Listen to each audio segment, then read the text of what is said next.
В нашей стране живут самые счастливые дети в мире. И это я не только что придумала. Это факт. Так давайте же поднимем бокалы за наших детей. Пусть они будут счастливы и здоровы, как и их родители. Многие думают, что для нас самое главное — это коньяк, шахматы и коньяк. И они правы. Но все же родители, семья и друзья гораздо важнее. Так пусть же наши родители живут вечно, семьи будут крепкими и благополучными, а наши друзья всегда будут рядом. Гостеприимство — мое второе имя, а первое — Каро Абачан. Так давайте же поднимем бокал за Каро, самого гостеприимного барбера столицы. Пусть ее в жизни всегда будет счастье и радость.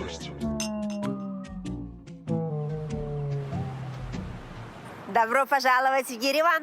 Это жизнь других.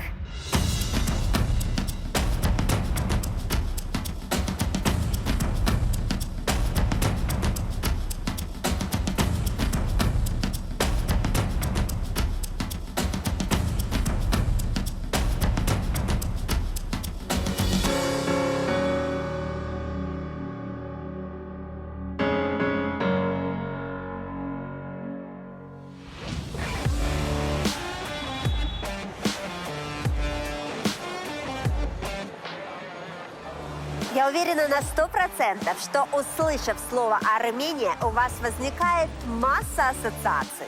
А если перечислять, что придумали армяне, то как раз к концу программы мы можем и закончить. Но вы себе даже не представляете, чем может удивить вас эта страна и ее столица Ереван. Ну, для этого мы сюда сегодня и приехали. Ереван – уникальный город.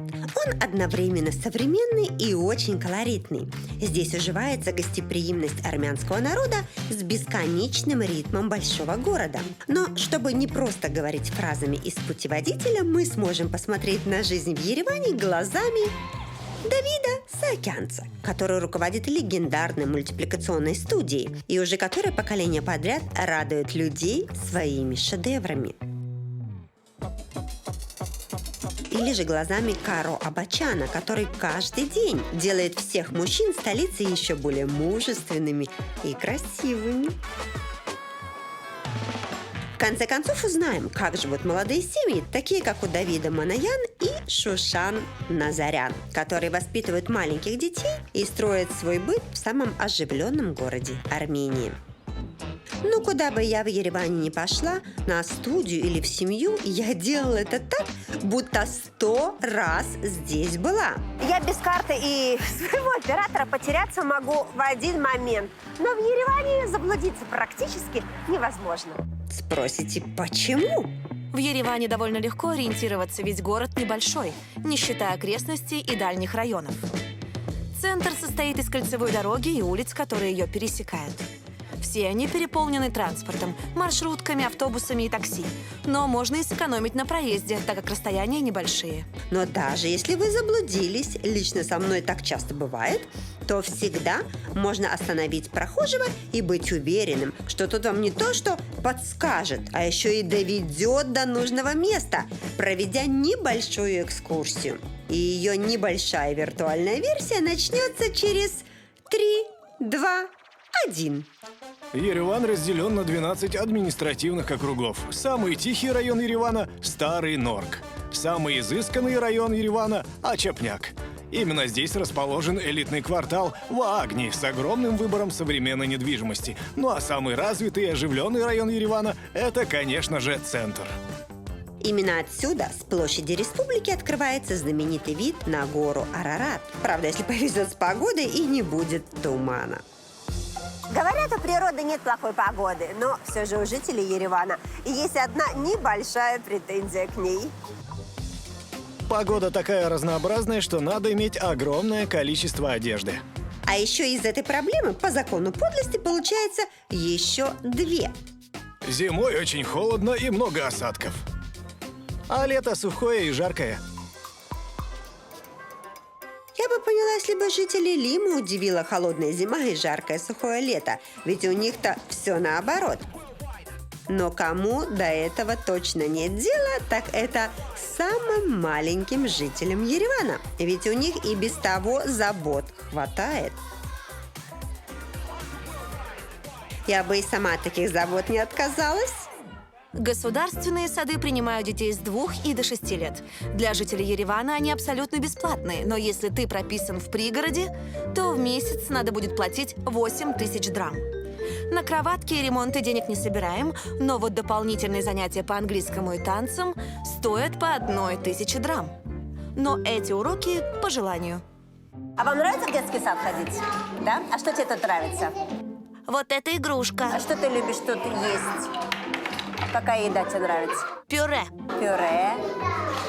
Я тоже люблю. У тебя хороший вкус.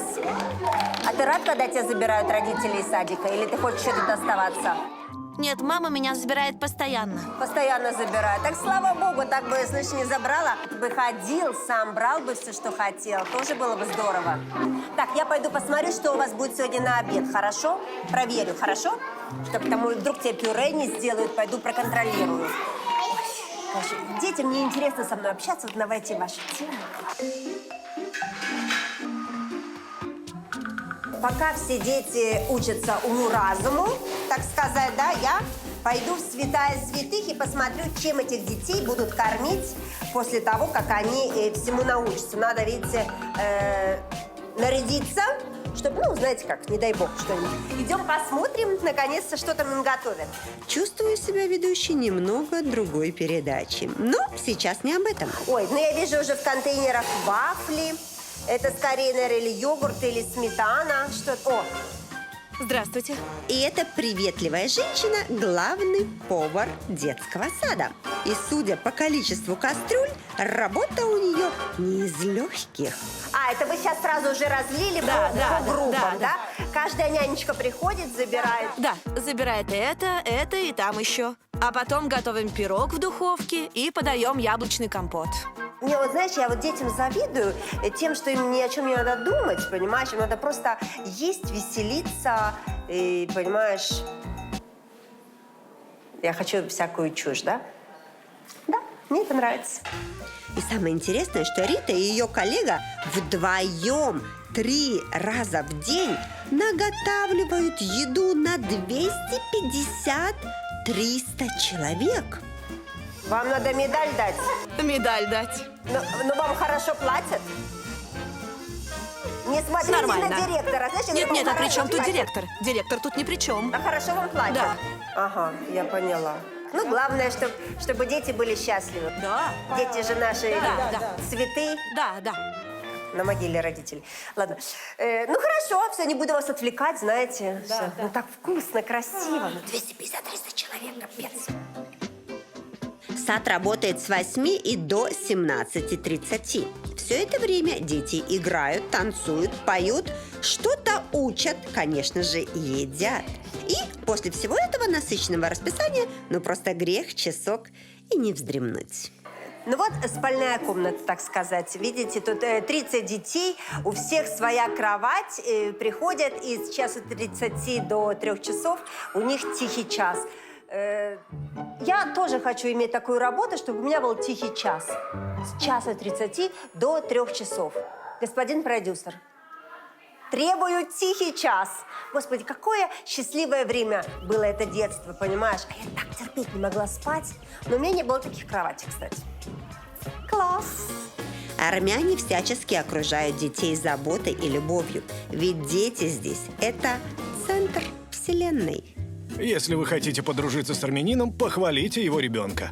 Он, конечно же, и сам знает, что его дети лучшие на планете, но еще раз убедиться в этом лишним не будет.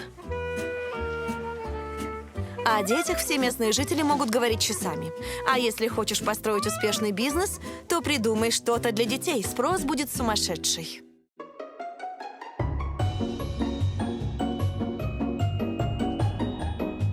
Армянские анимационные фильмы, ну, известны практически во всем мире. Я выросла. Помните вот этот фильм? Я не знаю, я не буду вам петь. Помните, когда оставайся, мальчик, славно, не буду петь. это все было сделано и придумано здесь. Да-да, речь шла о мультфильме «В синем море в белой пене», который до сих пор набирает в интернете миллионы просмотров. Здесь даже сохранились эскизы, по которым делали этот мультфильм. Но времена изменились, и сейчас здесь создают настоящие мультипликационные блокбастеры.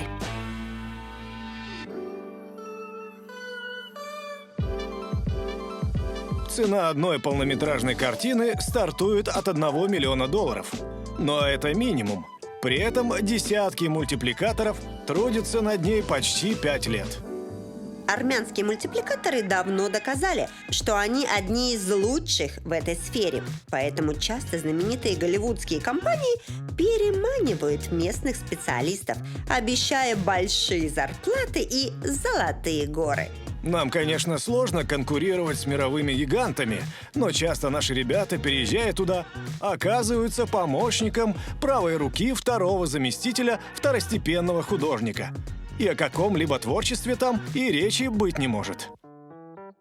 Но, несмотря ни на что, талантливых художников в Ереване достаточно. Кто-то рисует картины на улице, кто-то разрисовывает стены в детском саду, ну а кто-то, как и Ева Погосян, рисует в теплом офисе любимых детских персонажей. Так, Ева, а что ты делаешь, скажи мне? Я слушаю, что говорит персонаж, и пытаюсь передать эмоции с помощью движений. Ты училась где-то, да? Или как? Да, здесь же и училась. Здесь же училась на этих Да, курсах? год. Вот, и потом... А потом начала работать здесь. Ты хотела тут работать? Да, очень. Я мечтала. Работа твоей мечты? Да. Ой, прям как моей, понимаешь? Видишь, мы с тобой получили то, что хотели. И оператор мой получил то, что хотел. Хотел в консерватории, держит камеру в руках. Извините. Так, слушай, ну это... А можно мне что-то, я не знаю, попробовать? Ты училась год, а можно я, знаешь, вдруг талантливая окажусь? Да, можно. Могу. И меня было не остановить. Я будто была рождена для этого. Посмотрите, привет! Привет! Классно! Вау! Ой, сломала руку деду. And the Oscar goes to... Классно! Ой. Я настолько вошла во вкус, что начала представлять, как получаю Оскар за этот мультфильм. Но Ева дала мне понять, что мне до него так далеко, как до Луны. Жанна, здесь еще 100-500 функций. Тут надо учиться и учиться. А вы говорите, это легкая работа. Понимаете, я тоже снимаю, вот тут сижу ля-ля, тра-ля-ля, понимаешь? А потом это все еще делается тоже месяц, да? Ну, то есть как бы до этого. Поэтому это очень сложная работа. Ну что мы о серьезном? Ведь и я, и жители Армении больше любим шутить. Армянский юмор знаменит не меньше, чем армянский коньяк. Поэтому, пожалуйста, юмор в студию. Что получится, если соединить Грузию и Армению? Правильно, Джорджио Армани. Муж стоит у окон роддома, кричит жене: «Ну что, мальчик, мальчик? Родился мальчик?» А жена ему: «Нет». «Как не мальчик? А кто тогда?» Умирает армянский юрист и предстает перед Богом. «Ну что, Тигран, ты прожил долгую жизнь целых 794 года. Да быть такого не может. Мне всего 80. Но, судя по твоим счетам, которые ты выставил своим клиентам, прожил ты почти 800. Судя по всему, Тигран из анекдота хорошо зарабатывал. И есть подозрение, что с выбором профессии ему помогали родители. Если ребенок выбрал себе университет и хочет туда пойти учиться, он должен изначально сказать своим родителям, убедить их, потому что, вы же сами понимаете, армянские родители всегда знают лучше, что и куда должен идти учиться их ребенок. Дело в том, что родители хотят для нас самого лучшего, хотят уберечь нас от ошибок, и этим мешают делать собственный выбор. Раньше многие из нас не получали высшего образования, поэтому и пытаются это компенсировать в своих детях. Самый популярный и старый университет в столице Армении – это Ереванский государственный университет. Местный Оксфорд, так сказать. И пусть Гарри Поттера здесь не снимали, зато все премьер-министры страны учились в этих стенах. А значит, место как минимум заряжено на успех и удачу. В нашем университете действует болонская система, поэтому бакалавры учатся 4 года, магистры 1-2 года, а аспиранты 3-4. Стоимость 1 года обучения в госвузе не должна превышать 1 миллиона драм. А вот частные стоят гораздо дороже. Армения гостеприимная, вкусная и очень красивая страна. Отдыхать здесь – сплошное удовольствие. Я рекомендую делать это вместе с компанией «Счастье Тур». Нестандартные авторские тур-программы, полное погружение в традиции и культуру, посещение необычных локальных объектов, куда обычному туристу просто не попасть. А гостиница «Мессер 53» обеспечит вам комфортный отдых в самом сердце Еревана. Здесь есть все, от конференц-зала и до спа-центра. А персонал отеля сделает отдых незабываемым и безопасным. Несложно догадаться, куда стремятся поступить местные жители. И дело не только в цене, но и в большом доверии. Но лично я для себя нашла еще один весомый плюс в этом университете. Боже мой, студенческая столовая. Я вот как вспоминаю свои студенческие времена. Господи, знаешь, какие лекции? Буфет. Вот каша с котлеткой стоит 450 драм. Салатик стоит тоже 1,450, 200. То есть один салатик как горячая. Ну и святая святых булка 450. Как можно разориться, понимаешь, на этой еде. Ну... А после сытного обеда в столовой можно заглянуть в еще одно не менее важное место, где проходит и бурлит вся студенческая жизнь – общежитие. Так, ну, при входе в общежитие... Здравствуйте. Здравствуйте. Сидит человек. Вы всегда тут сидите, да? Ну да, конечно, куда же я денусь? Вот, значит, сидит человек. Если гость приходит, он записывается. Когда пришел, через 2 часа он должен уйти. Когда ушел. И едет себе гулять на 2 часа. Камера все снимает и все контролирует, правильно? Правильно. А договориться можно с вами, чтобы на 3 часа там, если что? Редко, иногда бывает. Только если день рождения. Ну, конечно, студенты что же люди, но... Конечно. 2 часа может и не хватить. Да. Вот это я понимаю. Ну, идем.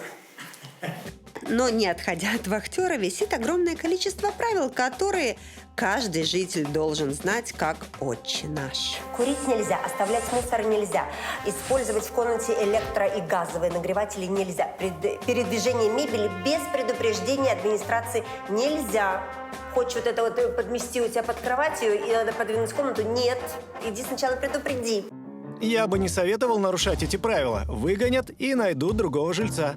Вы знаете, армяне настолько гостеприимные и добродушные, что пока девчонки, студентки учатся, говорят: Жанна, иди в нашу комнату и все показывай, вам. Короче, я и пришла в общежитие. Вот, значит, комната, где живет 2 девочки. Одна постирала свою постель, она меня предупредила, что сейчас все сушится. Вот, кровать, стол, 2 стола для учебы, большой шкаф. Стоит такое удовольствие от 30 до 60 тысяч драм в месяц. В зависимости от того, живешь ты один, вдвоем или вчетвером с кем-то. Тут есть свой санузел. Идем покажем, какой хороший, причем, понимаешь? Вот тут и душ, и унитаз, и раковина, зеркало. Все чисто. Больше того, сюда приходят, и ты можешь договориться, чтобы раз в неделю к тебе приходили и убирали. Слушайте, прекрасно, мне кажется, общежитие, а? Тут есть еще кухня и прачечная. Говорят, еще спортзал будет строиться. Везде тут супермаркеты. Пошел, купил себе продукты. То есть, слушайте, красота, а не жизнь. Но холодильник – все на общей кухне. И там же и продукты, а сковородку здесь, видишь, чтобы на ее сковородке никто не жарил. В нашем общежитии живет 200 человек, но места в холодильнике хватит всем. И никто чужого не возьмет. Так, вот это общая кухня. Вот тут, видите, плиты. Приходишь, готовишь, стол, раковина, тут же вот стиральная машина, есть камера, которая следит, чтобы не дать... А знаете, зачем следить? общий холодильник. Ой, в общем, все покупают здесь продукты. Правило такое: все, что портится, ты должен выбрасывать. Надо закрыть холодильник, а то мой муж все время ругается. Держи, холодильник открытый. Почему, не знаю, но не важно. Вот, и если ты не выбросил, то в конце недели администрация приходит и сама выбрасывает все, что посчитает не очень свежим. И нравится тебе это, не нравится. Вот так. Стоит сказать, что студенты заселяются в общежитии в случае крайней необходимости. Да что там, переезд молодых жителей Еревана от родителей – это подвиг, потому что обычно этот момент оттягивают до последнего. В Ереване много семей, в которых родители решают за детей все. Кому-то это нравится, ну а кто-то просто их боится обидеть. Давайте будем честными. Когда каждый взрослый парень или девушка берет в руки калькулятор и начинает считать, сколько будет стоить квартира, еда, коммуналка, проезд, развлечения, то желание пожить с родителями у него уже появляется само собой. Ведь самостоятельная жизнь – это вам не шуточки. При таком количестве расходов хочется же еще и на себя любимого тратить.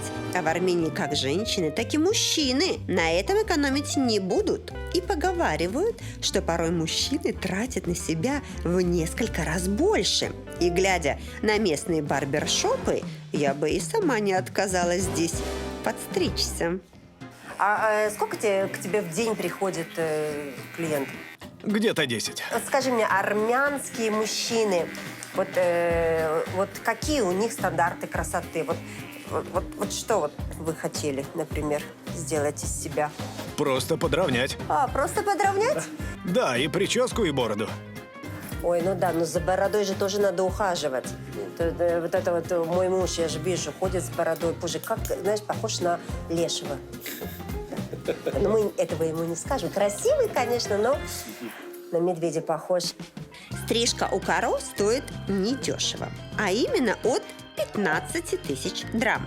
У меня нет отбоя от клиентов, несмотря на бешеную конкуренцию. Вы наверняка знаете, что наши мужские мастера одни из лучших в мире. Да что там лучше? Я бы не удивилась, если бы узнала, что именно армяне придумали барбершоп. Бытует такое мнение, что вот армянские мужчины, они такие очень любвеобильные, очень гулящие, знаешь. Ну вот почему? У нас есть такая фраза: «Не для одной девушки нас мама рожала». Да, логично. Армянскому мужчине даже не обязательно флиртовать. Достаточно просто посмотреть на девушку своим пронзительным взглядом, и она уже начнет таять. Думаю, армянским мужчинам не столько нужны толпы женщин, сколько внимание. Им важно понимать, что они еще ого-го, даже имея жену и 3 детей. Интересно, что ж тогда надо этим мужчинам, чтобы им не пришлось заигрывать ни с кем, кроме жены? Девушка должна быть красивой, умной, честной, добропорядочной. Ну это какой-то, ты уже назвал такую идеальную какую-то Да. инопланетянку. Ну а чего? Я и сам тоже. Сам такой, сам святой, да, практически?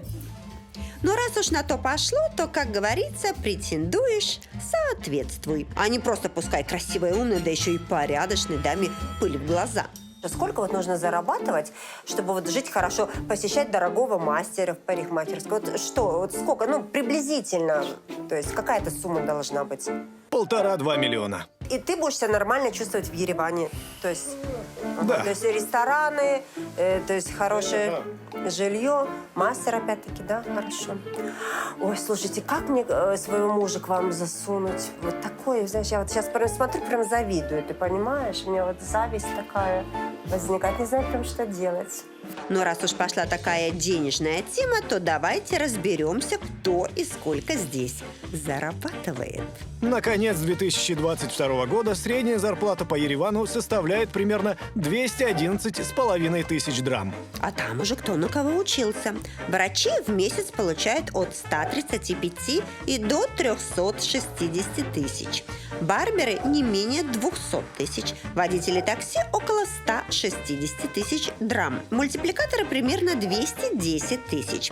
А вот айтишники, как, впрочем, и везде, бьют все рекорды и могут получать по 390 тысяч. Прям хочется прорекламировать курсы айтишников, ей-богу. Но не сегодня. Местные мужчины всегда стараются заработать больше, потому что чаще всего именно они должны содержать не только своих детей и жену, но и родителей. А о том, как вообще распределяются обязанности и ответственность внутри семьи, поговорим с молодой парой Давидом и Шушан. Кто в семье главный? Однозначно мой муж. Ну, то есть как это происходит? То есть ты приходишь к нему: дорогой, надо купить пачку молока. Он говорит тебе: нет, дорогая, у нас еще есть полпачки, мы не будем покупать. То есть до такой степени или как? Нет, не до такой степени. У меня есть свое мнение, я его высказываю и при этом слушаю его аргументы. Но последнее слово всегда за ним. А что тогда на твоих плечах? Быт. Все. Я домохозяйка в декрете, все бытовые вопросы на мне, если надо что-то купить. Организовать день рождения чей-то. Но какие-то глобальные вопросы решает муж. Я понимаю, что могут быть вопросы и осуждения, но не стоит спешить. Здесь все закономерно. Моя дочь для меня принцесса, я ее обожаю и боготворю. Я исполняю ее желания и в прямом, и в переносном смысле ношу ее на руках. Ведь я подаю ей пример того, какой с ней рядом должен быть мужчина. А воспитанием занимается моя жена. Все более чем логично. Любящий отец передает свою принцессу в любящие руки мужа. А сколько вы женаты уже? По документам мы в браке с 2015-го, но вот повенчались только в этом году. Почему вы венчались? То есть это как бы было ваше желание или это армянские традиции? Венчание обязательно. Многие вообще здесь венчаются и живут без штампа в паспорте. Давид и Шушан живут в этой квартире в 105 квадратных метров всего 3 года. Покупали они ее в ипотеку, и обошлась она им примерно в 39,5 миллионов драм. И каждый месяц они платят от 60 до 80 тысяч за коммуналку в зависимости от времени года. Скажи мне, пожалуйста, какие отличительные черты, на твой взгляд, у армянских мужчин? Скажу сразу, что у нас патриархат. Нашим мужчинам важно, чтобы все видели, что они самые главные. Они ревнивые, и в них присутствует категоричность. Тогда объясни мне, какая должна быть женщина, которая должна быть с таким властным, категоричным, да, правильно я говорю, мужчиной.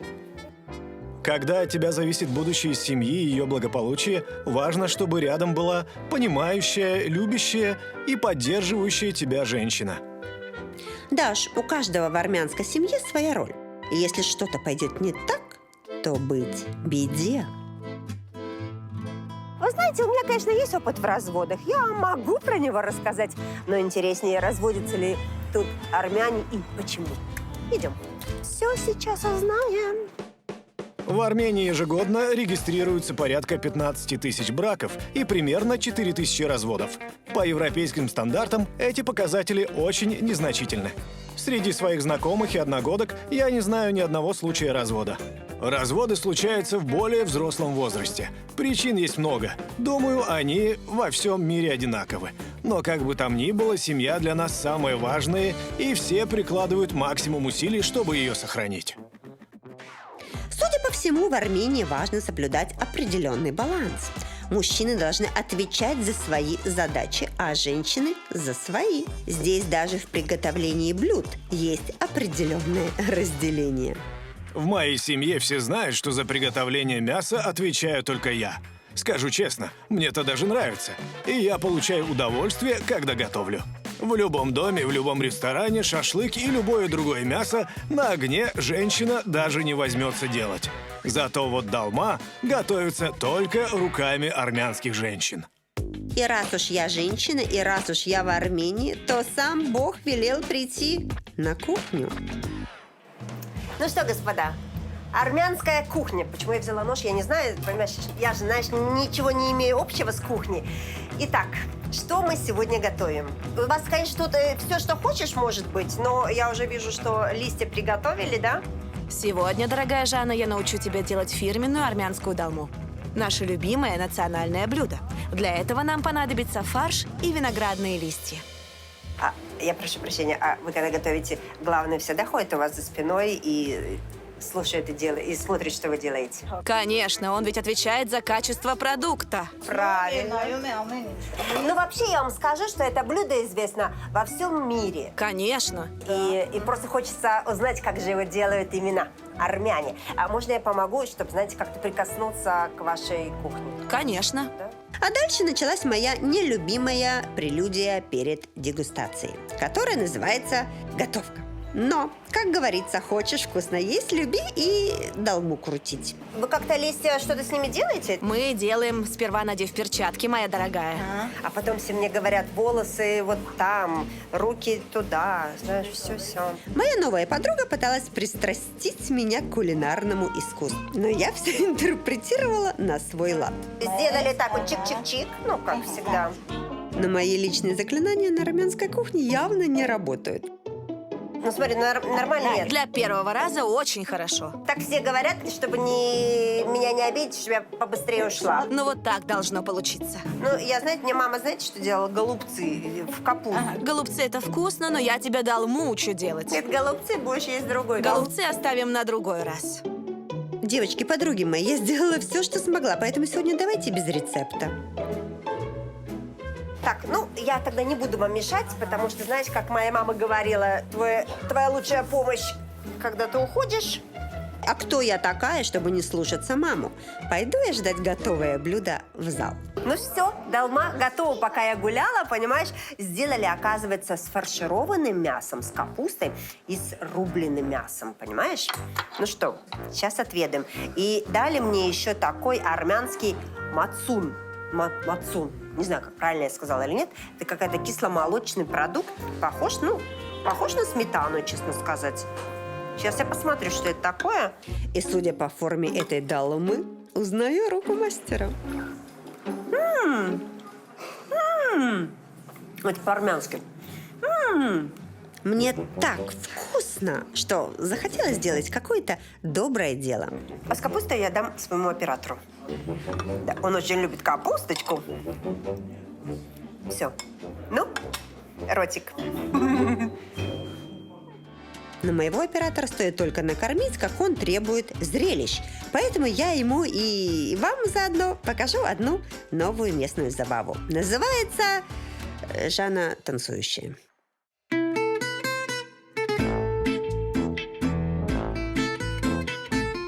Такими и более зажигательными танцами здесь обычно заканчиваются любые застолья моего знакомого Артура и его бессменных друзей. А вот начинаются они примерно так. Давайте поднимем бокалы за это замечательное утро. Пусть у вас оно будет таким же прекрасным, да еще и в такой волшебной компании. Всем приятного аппетита и с добрым утром. Спасибо, спасибо. Добрым утром. Господи, как это так непривычно говорить «доброе утро» с бокалом в руках. Как видите, женщин здесь не густо. Да что там? Я здесь одна. Но, судя по количеству еды на столе и ее калорийности, ни одна женщина такое застолье не осилила бы. Хорошо, что я захватила свои любимые штаны на резинке. И стильно, и сытно. Ну, кстати, мне вот сказали, что вот в Армении мужчины любят собираться без женщин и вот сидеть, отмечать. Почему вы игнорируете женщин? Или это неправда? Наоборот, это глубокое уважение. Не беспокоим их. А чем они занимаются в то время, когда вы, я не знаю, Женщины встречаетесь со обычно своими женщинами собираются. А так сидят дома с детьми и занимаются хозяйством. Это не мы придумали, так издревле пошло. Мужчина охотник, женщина хранительница очага. Какие-то, знаешь, вещи меняются, а какие-то так и остаются, знаешь, как в Женщины тоже собираются вместе с мужчинами и проводят время. Просто есть такие вечеринки, когда мужчины хотят уединиться, и мы не хотим им мешать. Как оказалось, тема друзей для каждого местного мужчины – это святое. Ой, Жанна, у нас про армянскую дружбу столько анекдотов. Вот послушай. Голодный мужчина никак не мог поесть и решил пойти к друзьям. Думал, кто-нибудь та накормит. Но везде его поили кофе. И тут он пришел к последнему с большой надеждой. И тот спрашивает: «Как у тебя с рыбами?» Мужчина отвечает: «Отлично, замечательно, обожаю рыбу». «Ну тогда постой пока у аквариума, а я пойду кофе сварю». Так давайте же выпьем за друзей, которые не только нальют, но еще и насыпят. Надо уметь дружить. Поэтому, когда женщины возмущаются, что лучше бы с семьей время провел, это не аргумент. Конфликты, то есть это вот такое, Да. из-за этого, да? Это не конфликты, а разногласия. А конфликты тогда на какой почве у вас могут возникать? Детей. А что, мне сказали, что вообще Армения это страна для детей. Тут эти дети это маленькие боги. ЮНЕСКО проводила опрос, и оказалось, что самые счастливые дети в мире живут в Армении.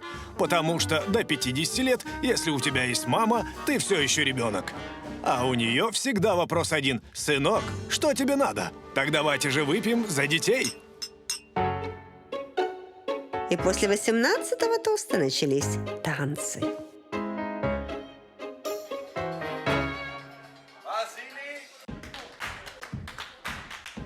Но чтобы окончательно накрыть вас армянским колоритом, как лавиной, я просто не могла не заглянуть на легендарный рынок ГУМ. Чтобы узнать вкус Армении, нужно прийти на рынок. И вы тут узнаете и вспомните все вкусы детства, и узнаете все новое, которое никогда не знали. И, в принципе, это то самое место, куда деньги можно не брать. Ведь меня угощали у каждого прилавка, куда бы я ни подошла. И даже оператора моего не обделили вниманием. Да, спасибо большое. И вам. Оператор мой не ест. Почему? Он, во-первых, на работе, во-вторых, на диете. Диету у вас будете соблюдать, а у нас нельзя. Диета? Говорит, что это за слово такое, диета, говорит? У нас не принято диету соблюдать. Ой, как вкусно. Да. Знал бы этот милый парень, сколько я съела за эти дни. Скоро и штаны с резинкой не помогут. Поэтому пробовать больше ничего не буду, а просто расскажу. Чего здесь только нет. Даже апельсины фаршированные можно найти. Ну вы такое слышали? Сколько стоит такой апельсин? Килограмм стоит 10 тысяч, но мы можем сделать скидку. Мы ведь не в супермаркете. Да уж, мы точно не в супермаркете. И угостили, и скидку сделали.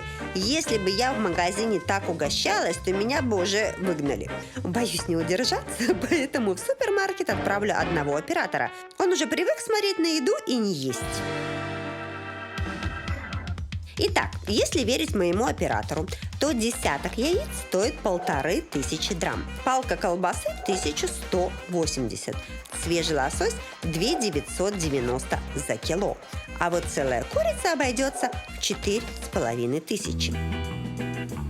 Если учесть, что средняя зарплата в Ереване примерно 220 тысяч драм, то в еде себе можно не отказывать. Как по мне, цены в супермаркетах вполне приемлемы. Я хоть и на пенсии, но мне хватает. Моей знакомой Сусане, судя по всему, тоже на все хватает. Ведь она частенько приглашает к себе гостей, а их же надо чем-то кормить. Добрый вечер. Добрый вечер. Добрый вечер. Вот и я в гости к вам пришла. Мы очень рады. А так хорошо, на улице уже прохладно стало. Да, проходите. Так, ну что? Я хочу чай приготовить, чтобы вас угостить. Это прекрасно. Здрасте. Идем, моя милая. Идем, моя хорошая. Идем, милая. Как тебя зовут? Эльза. Эльза? Это Эльза. Эльза, о. Ну что, как дела? Как у вас прекрасно проходит вечер выходного дня? Как обычно, весь день с внуками, дочкой. Вот еще и гости пришли. Сейчас пойдем все вместе чай пить. А вы давно уже на пенсии? Уже почти год. А чем занимались? Ничем.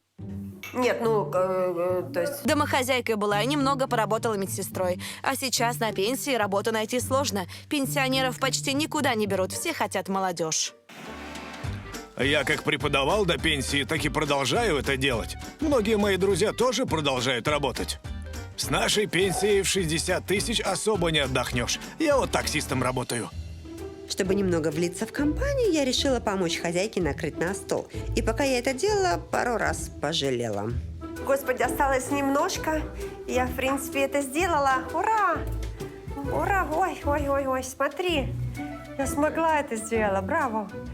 Пух! Обычно Сусанна с подругами обсуждает сериалы, рецепты и соседей по подъездам. Но сегодня мы решили обсудить более животрепещущие темы. как вот меняется жизнь, когда человек выходит на пенсию в Ереване?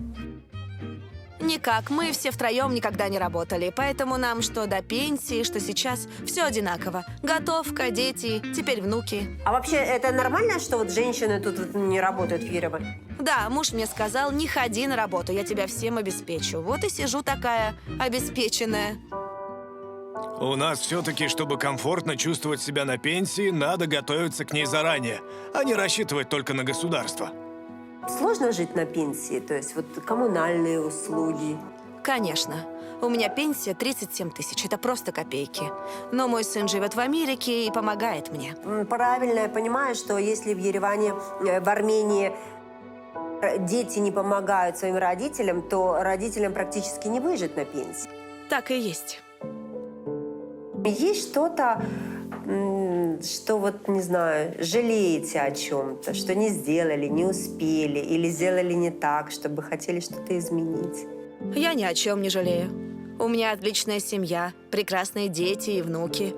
Мне только жаль, что мои сыновья живут за границей. Не было и дня, чтобы мы с ними не созвонились. Иногда и пару раз за день. Я всегда спрашиваю, как они, что они ели, все ли хорошо у них на работе, беспокоит ли их что-то, все ли хорошо у моих невесток и внуков. Неважно, сколько им лет. Ведь пока я жива, они всегда будут моими детьми. И я буду любить, переживать, заботиться и поддерживать их, ведь они и есть моя жизнь. Каждый из нас сам расставляет свои приоритеты. Кто-то жертвует всем ради карьеры, кто-то жертвует всем ради семьи. Но как бы там ни было, важно всегда соблюдать баланс, чтобы на старости лет перед тем самым моментом ни о чем не жалеть.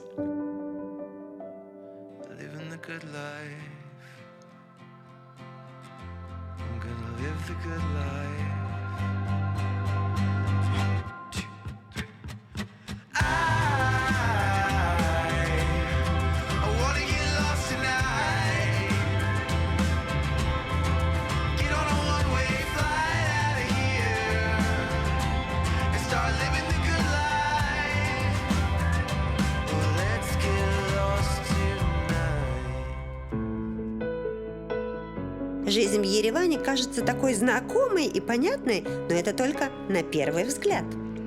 Мы безумно любим детей и бесконечно уважаем своих родителей. У нас самая вкусная еда, ведь готовят ее с любовью. Мы самый гостеприимный народ, отсюда никто не хочет уезжать. Ты из Армении можешь уехать, но Армения из тебя уже не уедет никогда. И это далеко не все, что я хотела рассказать вам про Ереван.